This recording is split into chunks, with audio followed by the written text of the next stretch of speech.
ఆ నినాదమే అతని బలం. అవినీతి వ్యతిరేక ఉద్యమం ఆయన రాజకీయ నేపథ్యం. ఏ అంశమైతే కేజ్రీవాల్ను బలవంతుడిగా నిలబెట్టిందో అదే అంశం అతని బలహీనతకు కారణమైంది.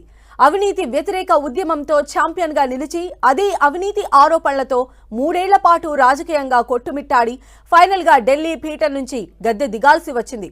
సింగిల్గా వరుసగా 2 సార్లు ఢిల్లీ పీఠాన్ని ఏలిన ఆప్ బీజేపీ దెబ్బకు విలవిల్లాడాల్సి వచ్చింది. తిరిగి గెలవటం ద్వారా రాజకీయంగా నిలదొక్కుకోవడంతో పాటు తాను అవినీతి పరుణ్ణి కాదని చెప్పుకునే ప్రయత్నం చేసిన కేజ్రీవాల్కు బిగ్ షాక్ తగిలింది. ఆయన పార్టీ ఓడిపోవడమే కాదు, కేజ్రీవాల్ కూడా ఓడిపోవాల్సి వచ్చింది. లిక్కర్ స్కామ్ కేసులో ఆరోపణలు ఎదుర్కొంటున్న మాజీ డిప్యూటీ సీఎం మనీష్ సిసోడియా కూడా ఘోర ఓటమి పాలయ్యారు.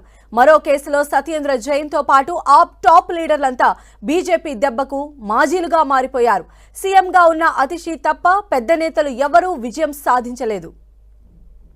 ఆప్ ఓటమికి కారణాలపై ఎన్నో డిబేట్స్ జరుగుతున్నాయి. 27 ఏళ్లుగా ఢిల్లీ సీఎం పీఠాన్ని ఏలలేకపోయిన బీజేపీ ఈసారి పట్టుబడి గెలవటం ఒక ఎత్తైతే ఆప్ చేజేతులా చేసుకున్న తప్పిదాలే ఎక్కువగా ఉన్నాయి. రెండోసారి అధికారంలోకి వచ్చాక కేజ్రీవాల్ ఆమ్ ఆద్మీ పార్టీ చేసిన మిస్టేక్స్ బీజేపీకి ఆయుధంగా మారాయి. ఆప్ సర్కార్ చేసిన చిన్న తప్పును కూడా హైలైట్ చేయడంలో ఫుల్ సక్సెస్ అయింది బీజేపీ. తామెక్కడా తప్పు చేయలేదని చెప్పుకోవడంలో వెనుకబడిపోయింది ఆప్. కేంద్రంలో ఉన్న బీజేపీ ప్రెషర్కు, కేసులకు 3.5 ఏళ్లుగా విలవిల్లాడిపోయింది కేజ్రీవాల్ అండ్ టీం. ఆప్ ఓటమికి ప్రధాన కారణాల్లో ఢిల్లీ లిక్కర్ స్కామ్ ఒకటి. 2021లో తెర మీదకు వచ్చిన ఈ కేసు ఆప్ పార్టీని షేక్ చేసింది. ఏకంగా ఆప్ చీఫ్, ఢిల్లీ సీఎం కేజ్రీవాల్తో పాటు డిప్యూటీ సీఎంగా ఉన్న మనీష్ సిసోడియా కూడా జైలుకు వెళ్లారు. ఆప్ ఎంపీ సంజయ్ సింగ్ కూడా జైలుకు వెళ్లాల్సి వచ్చింది.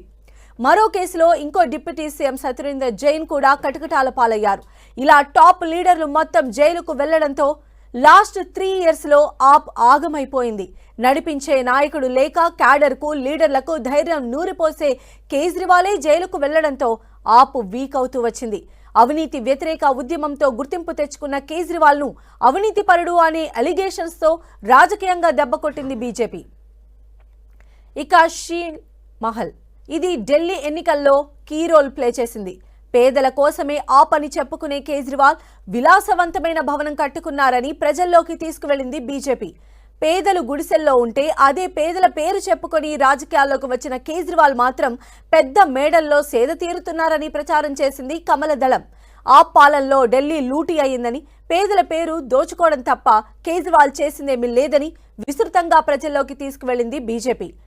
శీష్ మహల్లో ఉన్న వస్తువులను వీడియో తీసి సోషల్ మీడియాలో ఫుల్ సర్క్యులేట్ చేశారు బీజేపీ కార్యకర్తలు. శీష్ మహల్లో కోట్ల సంపద ఉందని, ప్రజల సొమ్ముతో ప్యాలెస్ కట్టుకొని కేజ్రీవాల్ ఎంజాయ్ చేశారని క్యాంపెయిన్ చేసి ఆప్ను కొట్టడంలో గ్రాండ్ సక్సెస్ అయింది బీజేపీ.